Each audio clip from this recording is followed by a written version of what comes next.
Salut, bienvenue dans une nouvelle vidéo. La ligne apparemment ordinaire où vous signez des chèques personnels est loin d'être une simple ligne. En fait, il s'agit d'une rangée intelligemment déguisée de mots « signature autorisée » connue sous le nom de microprint.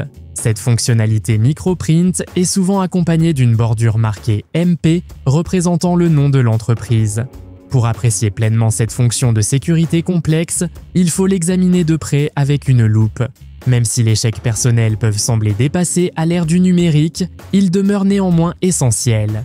Il reste une méthode privilégiée pour les paiements personnels et de compte par courrier et constitue une solution de contournement pour éviter les frais de transaction en ligne lorsque vous payez des amis ou effectuez des achats via des enchères en ligne. Cependant, la menace potentielle de fraude se cache sous la surface, en particulier avec des lignes vierges qui pourraient être manipulées pour refléter n'importe quelle somme d'argent. Pour lutter contre cette menace, les chèques personnels intègrent diverses fonctionnalités de sécurité dans leur conception. Par exemple, l'encre bleu clair est spécifiquement choisie pour sa mauvaise qualité de photocopie. La ligne « signature autorisée » devient complètement floue et illisible une fois copiée, ce qui sert à dissuader les faussaires. Vous êtes nouveau sur la chaîne? N'hésitez pas à vous abonner, à cliquer sur la cloche pour activer les notifications et à laisser un pouce vers le haut pour nous soutenir.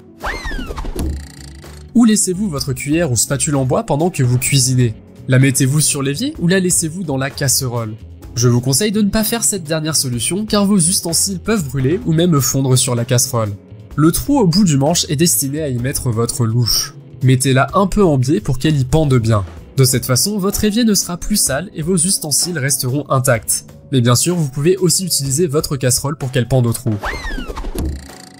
Vous êtes-vous déjà demandé pourquoi les bords d'un ruban à mesurer sont si coupants? Les rubans à mesurer doivent trouver un équilibre entre être suffisamment fins pour s'enrouler de manière compacte et conserver suffisamment de rigidité pour s'étendre.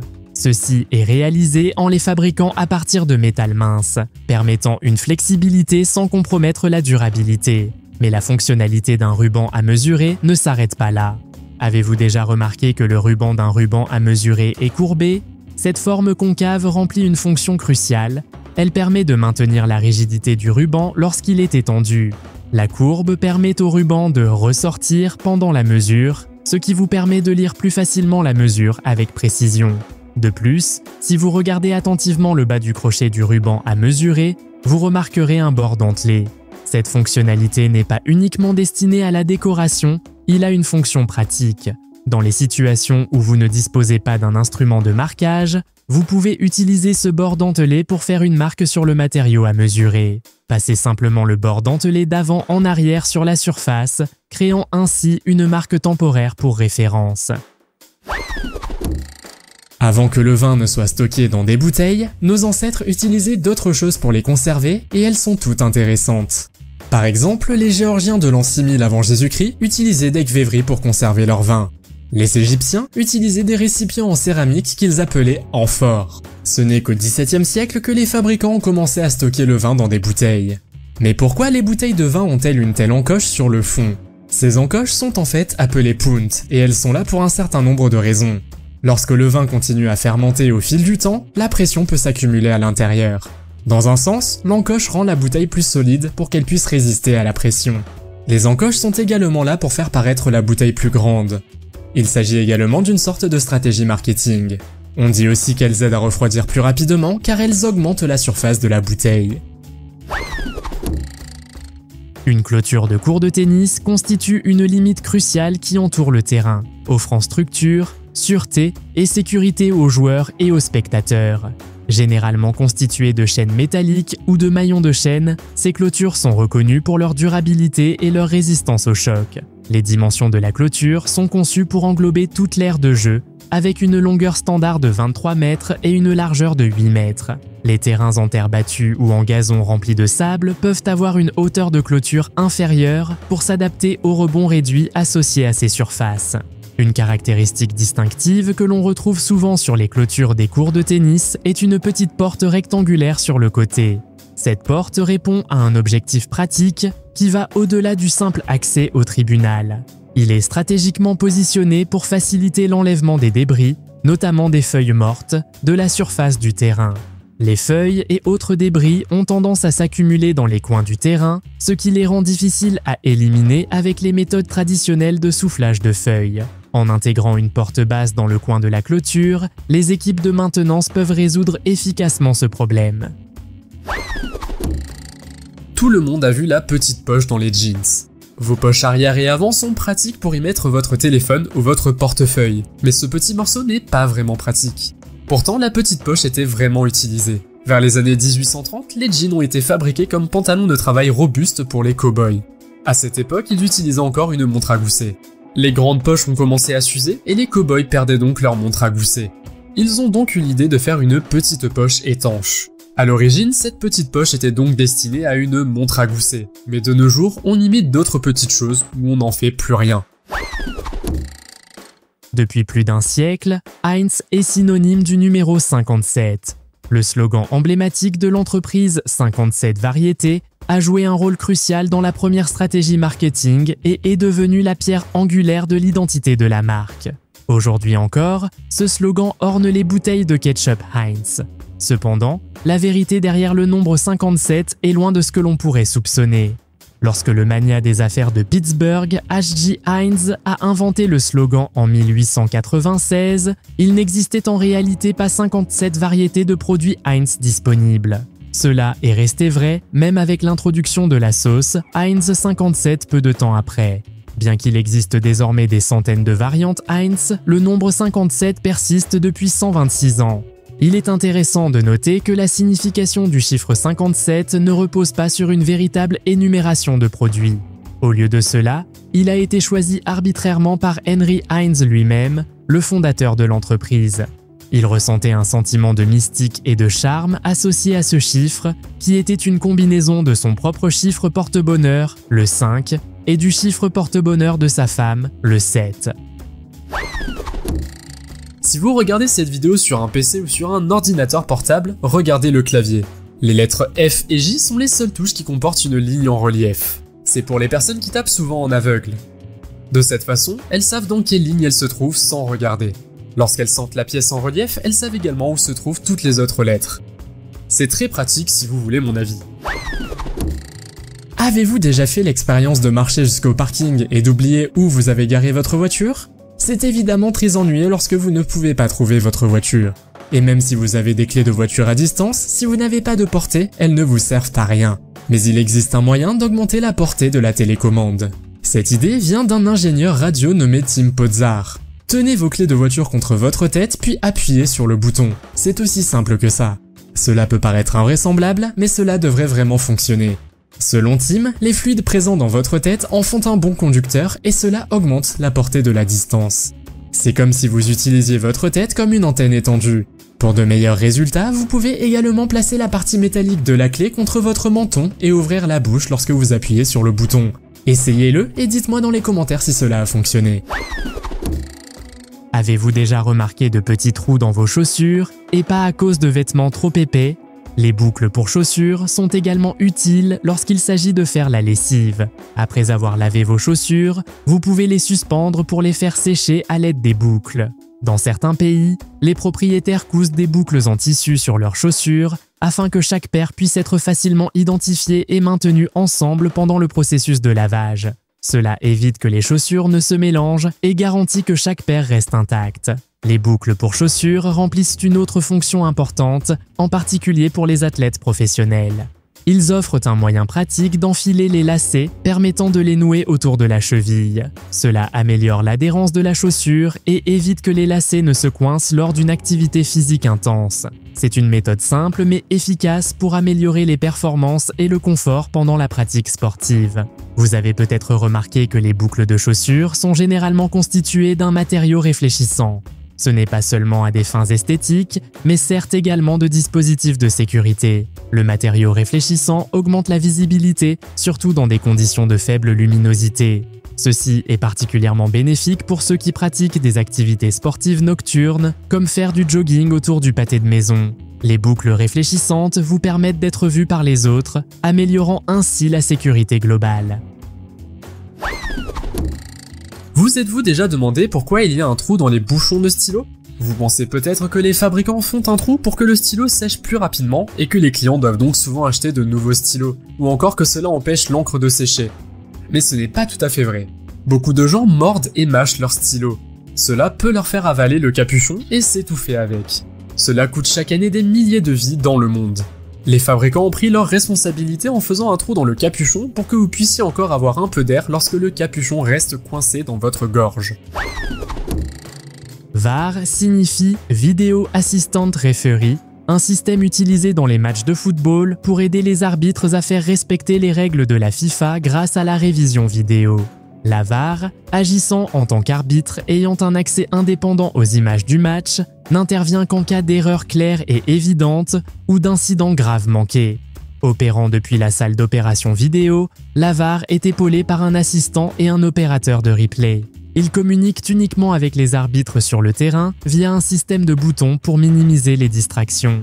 Le ballon de match officiel de la Coupe du Monde de la FIFA 2022 était doté d'une nouvelle technologie de ballon connecté fournissant des informations aux arbitres. Cette technologie, intégrée à chaque ballon de match pendant le tournoi, permet de collecter en temps réel des données de positionnement spatial. Ceci est réalisé grâce à des capteurs intégrés dans les balles, fonctionnant à une vitesse remarquable de 500 images par seconde. Les données collectées sont transmises en temps réel à un système de positionnement local facilité par un réseau d'antennes autour du terrain de jeu. Vous êtes-vous toujours demandé comment ces objets étaient fabriqués? Comme vous pouvez le voir, ils sont fabriqués dans des usines par milliers par des sociétés comme Trojan. Le tout premier préservatif fabriqué par Julia Smith était en boyau d'agneau. Mais ils étaient également fabriqués il y a des milliers d'années pour se protéger des parasites et même des mauvais esprits. Mais aujourd'hui, le latex est le principal matériau utilisé dans la confection de préservatifs. Ils sont créés par des moules en verre qu'ils plongent dans le latex afin de les rendre solides et lisses. Ensuite, ils sont séchés dans une machine. Et enfin, ils passent par plusieurs tests, notamment des tests d'air et d'eau avant d'être emballés. Et donc maintenant, vous savez comment ces objets sont fabriqués pour éviter la reproduction. Que vous dégustiez une bière, une bouteille de Coca-Cola ou de l'eau gazeuse, il existe une bonne façon de conserver votre boisson pour la garder au frais plus longtemps. Traditionnellement, notre instinct consiste à saisir les bouteilles en verre par leur corps en recherchant une base plus large et une prise plus ferme. Tenir une bouteille de Coca-Cola par le goulot peut au début sembler un peu gênant. Cependant, c'est précisément là que notre approche doit être ajustée. Le goulot de la bouteille est l'endroit où nous devons saisir nos boissons. Lorsque nous tenons des bouteilles en verre par la base, la chaleur de notre corps est transférée au liquide à l'intérieur, ce qui entraîne un réchauffement plus rapide. Choisissez de tenir votre bouteille par le goulot. Même s'il faudra peut-être un certain temps pour s'y habituer, tenir une bouteille en verre de cette manière conserve efficacement la fraîcheur pendant une période prolongée. Dans les sous-vêtements féminins, il y a un morceau de tissu supplémentaire que vous ne trouverez pas dans les sous-vêtements masculins. Beaucoup d'hommes seraient surpris d'apprendre que même la plupart des femmes ne savent pas vraiment à quoi il sert. Les femmes pensent généralement qu'il s'agit littéralement d'un sac pour ranger des petits objets personnels. Mais ce n'est certainement pas le cas. La pièce de tissu supplémentaire est destinée à l'hygiène féminine. Surtout pour les vêtements serrés, il est moins serré et offre une protection supplémentaire contre les coutures épaisses des jeans, par exemple. C'est un fait bien connu que les boissons gazeuses perdent rapidement leur pétillant une fois ouvertes. Même si vous revissez fermement le bouchon, il est presque impossible d'obtenir une étanchéité parfaite permettant à la carbonatation de s'échapper. Alors, à quoi sert le disque en plastique situé sous le bouchon d'une bouteille de soda? Cette couche, appelée doublure, sert de membrane pour créer un joint hermétique, préservant ainsi la carbonatation de la boisson. Le disque en plastique situé sous le bouchon d'une bouteille de soda a plusieurs fonctions. Premièrement, il assure une étanchéité parfaite pour éviter les fuites ou les déversements. De plus, il agit comme un sceau indiquant si la bouteille a été ouverte avant l'achat. Contrairement aux bouteilles d'eau ou de jus, les bouteilles de soda, notamment celles en plastique, n'ont pas de fond plat mais 5 bosses ou nervures. Ces bosses n'ont pas seulement un but esthétique, mais elles améliorent également considérablement la solidité de la bouteille. Si vous avez un iPhone, tournez son dos vers vous. Il y a un tout petit point noir près de votre appareil photo. Ce point-là est pour une bonne raison. Il s'agit d'un microphone. Il est idéal pour réaliser un film, car ce petit microphone capte les sons sous tous les angles. Votre iPhone a donc 3 microphones. Un à l'avant, un en bas, mais maintenant aussi à l'arrière. Je ne sais pas si c'est aussi le cas des autres smartphones. Si vous le savez, faites-le moi savoir dans les commentaires. Si vous êtes quelqu'un qui aime l'artisanat, alors vous le savez peut-être déjà. Les couteaux utilitaires sont utilisés dans de nombreuses activités d'artisanat et ce que je vais vous montrer est utile au cas où vous ne le sauriez pas déjà.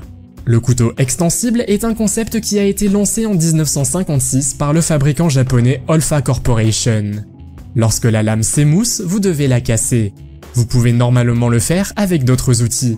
Mais ces couteaux de bricolage ont un cutter intégré que vous pouvez utiliser pour obtenir une nouvelle lame. Veillez simplement à le couper en toute sécurité et à ne pas le pointer vers vous. La prochaine fois, vous n'aurez pas besoin de tendre la main vers une pince. Initialement, tous les raccourcis du système d'exploitation Macintosh étaient exécutés à l'aide de la touche Apple. Cependant, lorsque Steve Jobs a remarqué l'abondance des logos Apple dans les menus déroulants, il a exprimé son mécontentement en s'exclamant « Il y a trop de pommes, vous utilisez notre logo en vain ». À la recherche d'une alternative, les inventeurs ont consulté un dictionnaire de symboles et sont tombés sur un symbole peu connu principalement utilisé dans les terrains de camping suédois. Il est connu sous le nom de symbole carré dentelé. Ce symbole, qui rappelle un château à 4 tours, était couramment utilisé sur les cartes scandinaves pour désigner des attractions ou des lieux spéciaux. Croyez-le ou non, lorsqu'Apple a présenté l'ordinateur Apple II, ils n'ont pas physiquement ajouté de clés supplémentaires. Au lieu de cela, ils ont réutilisé le bouton du joystick pour servir de touche supplémentaire. Cette innovation a facilité le jeu avec un simple clavier, tout en servant également efficacement de touches de modification.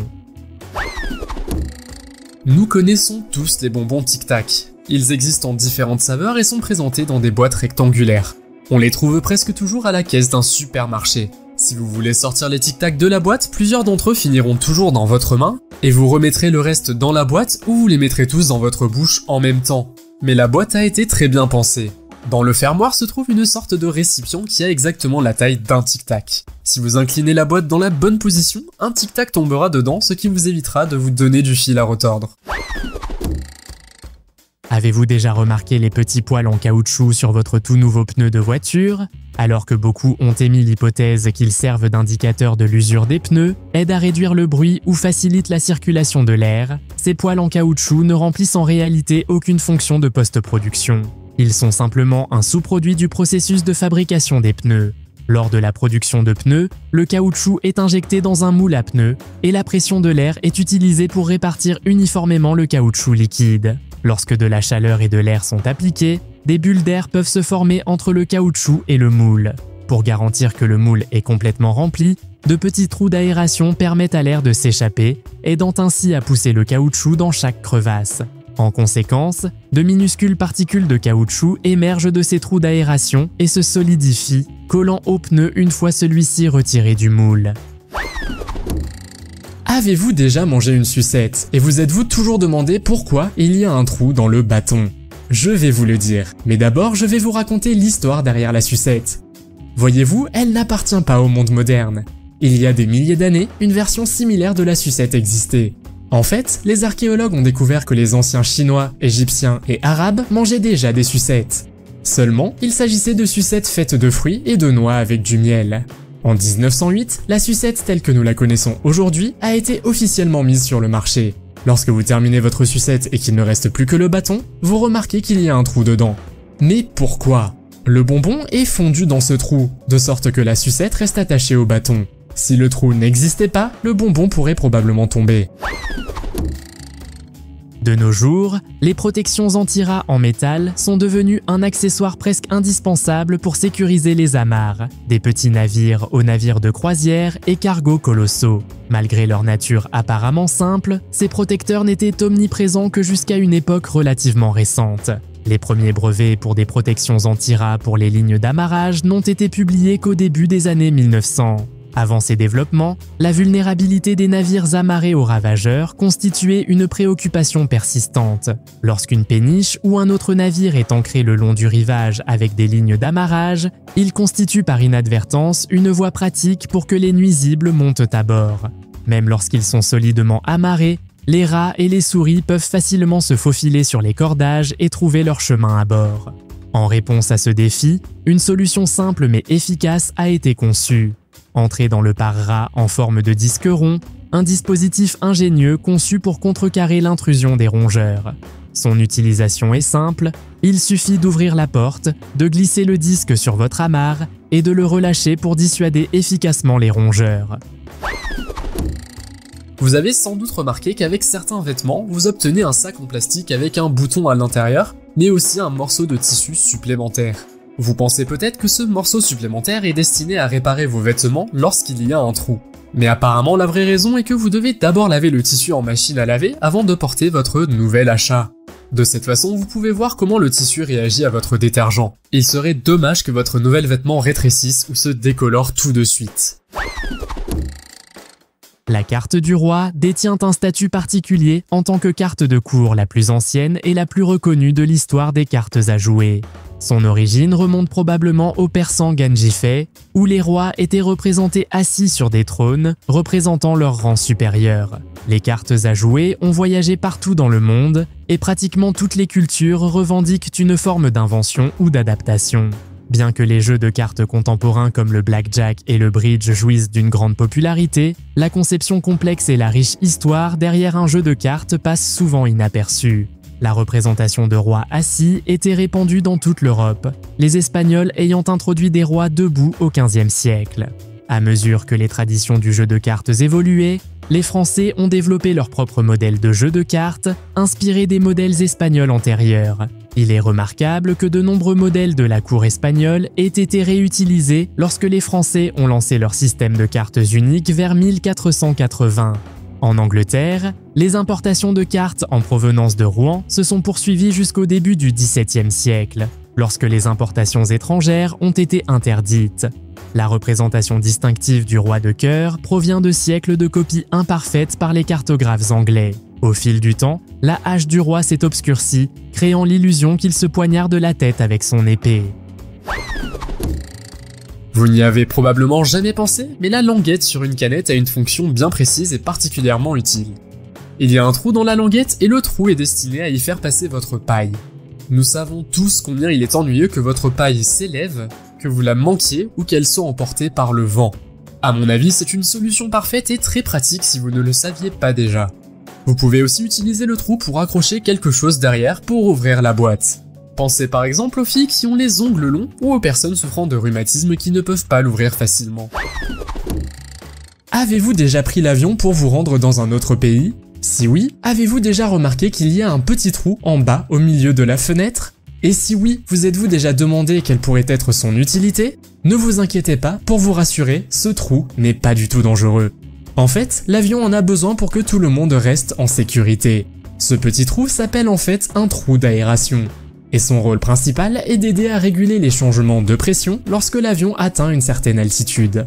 Les différences de pression à l'intérieur et à l'extérieur de l'avion peuvent provoquer une pression sur l'avion. Le trou d'aération aide à égaliser la pression.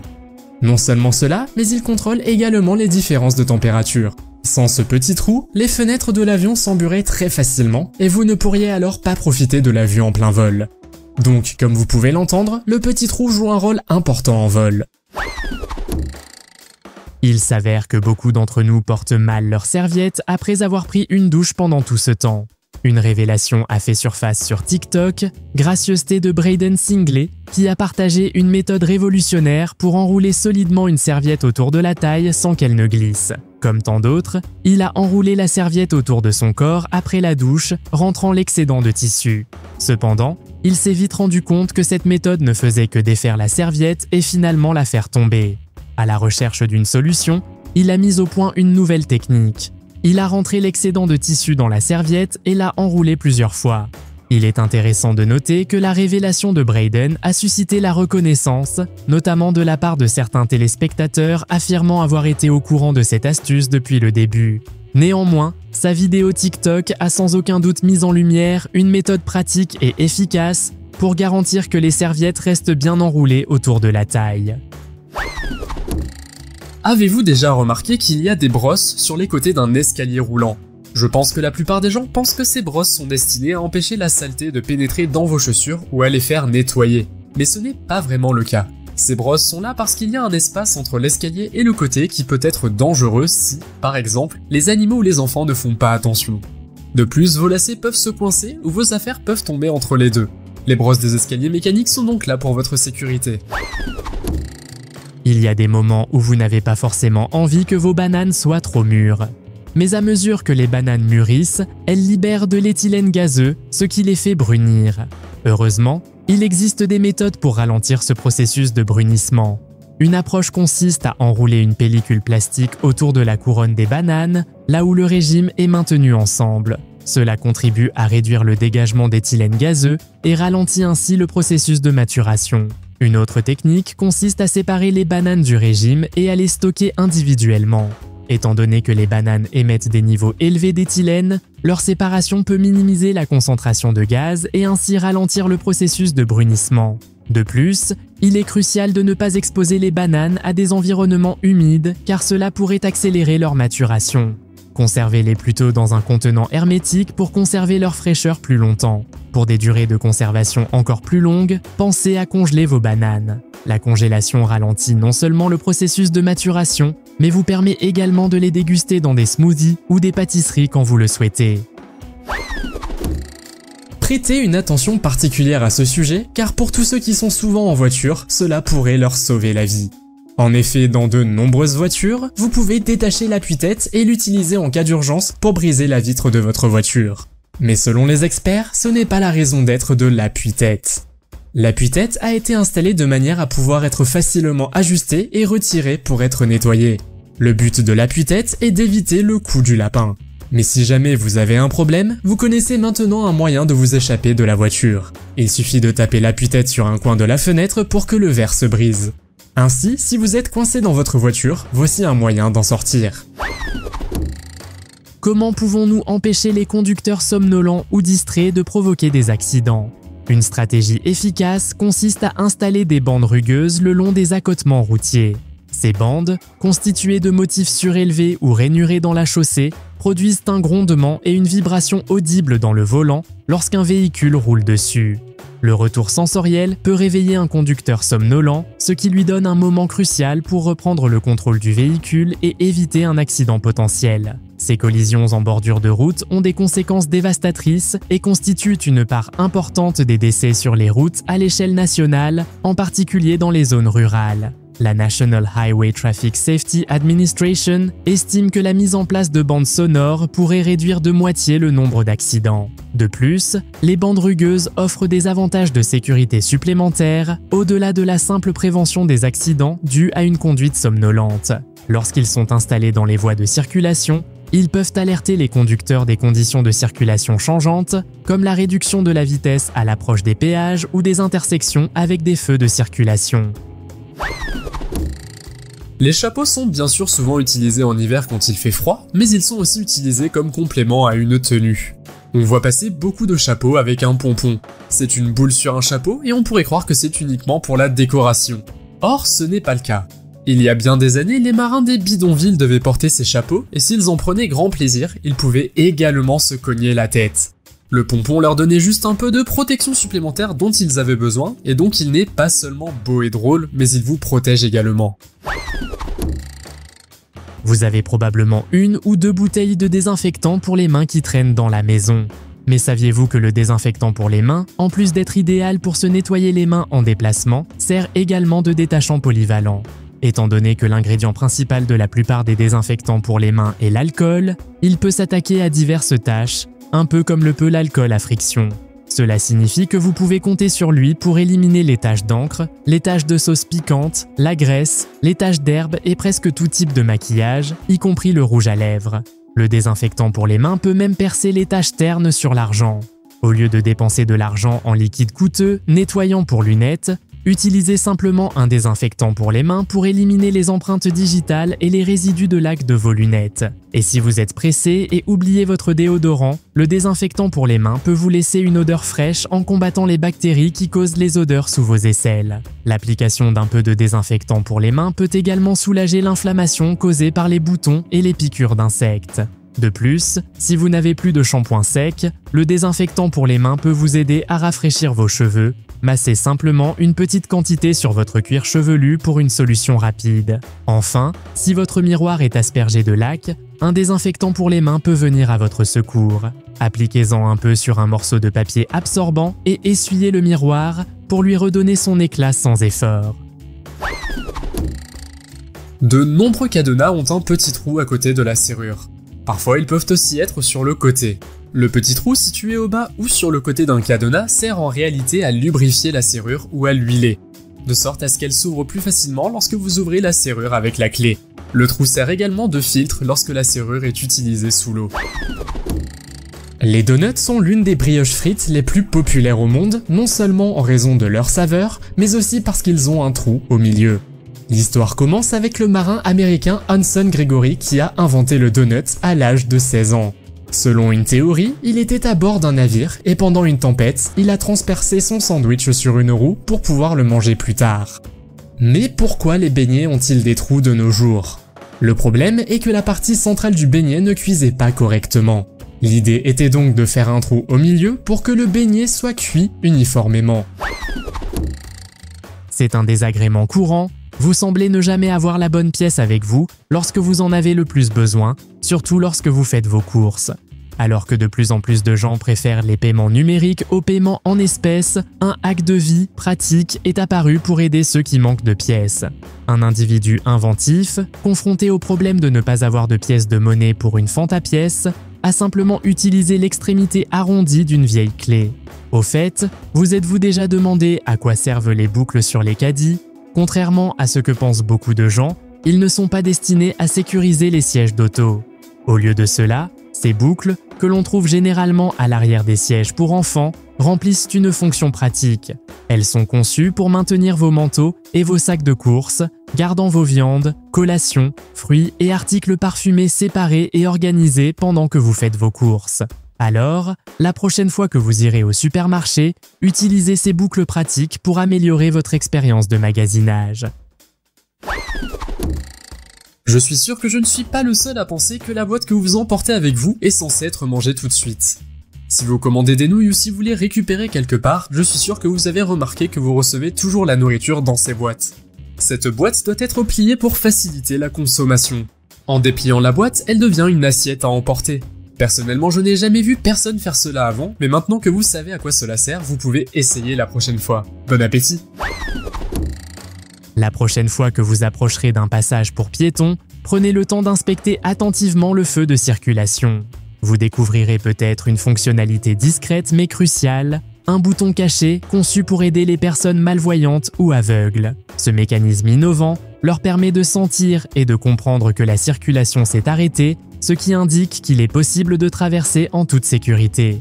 Techniquement, ce n'est pas un bouton conventionnel, il s'agit plutôt d'un objet nervuré tourné vers le bas. Lorsque le feu des piétons devient vert, indiquant leur priorité, l'objet commence à tourner. Mais qu'en est-il des signaux auditifs pour les personnes malvoyantes? Même si certains passages à niveau émettent des bips, ce n'est pas le cas de tous. Lorsque deux passages à niveau sont rapprochés, aucun des deux ne peut produire de son pour éviter toute confusion. C'est là que réside l'éclat de l'objet rotatif. Il convient également aux personnes sourdes aveugles qui n'entendent peut-être pas le bip. Développé à l'origine par l'université de Nottingham dans les années 1980, ce modèle a commencé à émerger vers 1989. Cependant, tous les passages à niveau ne sont pas gérés par les autorités locales, elles n'ont donc aucune obligation légale d'assurer l'accessibilité. Un trou de trop-plein est le trou rond que l'on voit souvent dans un évier. Le trou est assez haut, mais pourquoi est-il là? Un trou de trop-plein empêche l'eau d'un évier de déborder lorsque vous vous éloignez par exemple et que vous oubliez de fermer le robinet. Parce que le trou est là, l'eau ne déborde pas mais passe par le trou jusqu'au drain de votre évier, de sorte à ce que votre évier ne déborde finalement pas. Ce trou ne peut être utilisé que lorsque le bouchon de vidange est fermé. Il existe également des éviers qui n'ont pas de trou de débordement. Il n'est donc pas impossible que l'eau passe par les bords et se répande alors sur le sol, ce qui peut être une cause de dégâts des eaux. Les chats sont très aimés par de nombreuses personnes, mais ce sont aussi des animaux mystérieux. Et si vous avez vous-même un chat, vous savez peut-être que l'une des choses mystérieuses que fait un chat est de se pétrir avec ses pattes avant sur une couverture par exemple. Le pétrissage remonte à l'époque où les chats faisaient cela dans les hautes herbes ou les feuilles. C'est super mignon, mais pourquoi les chats font-ils cela? Le pétrissage peut procurer un sentiment de réconfort que le chat a appris lorsqu'il était chaton pendant l'allaitement par sa mère. Les chats peuvent également se pétrir afin de marquer leur territoire. De cette façon, ils libèrent leur odeur sur la couverture. Ainsi, lorsque le chat vous fait ce geste, cela signifie en fait qu'il est votre patron. Le motif des fossettes sur les balles de golf n'a pas toujours été là.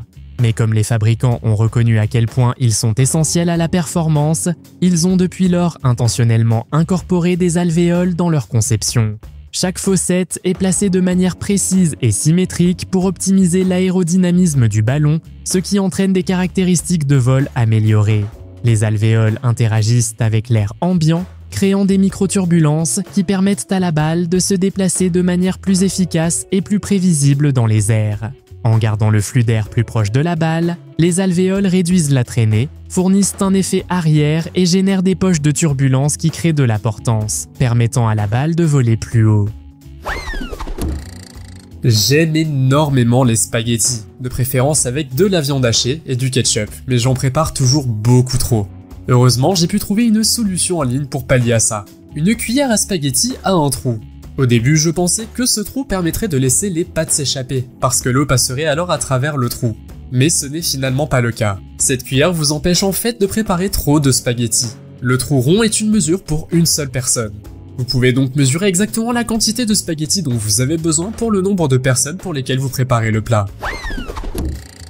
Les fours à micro-ondes sont devenus une partie intégrante des cuisines modernes.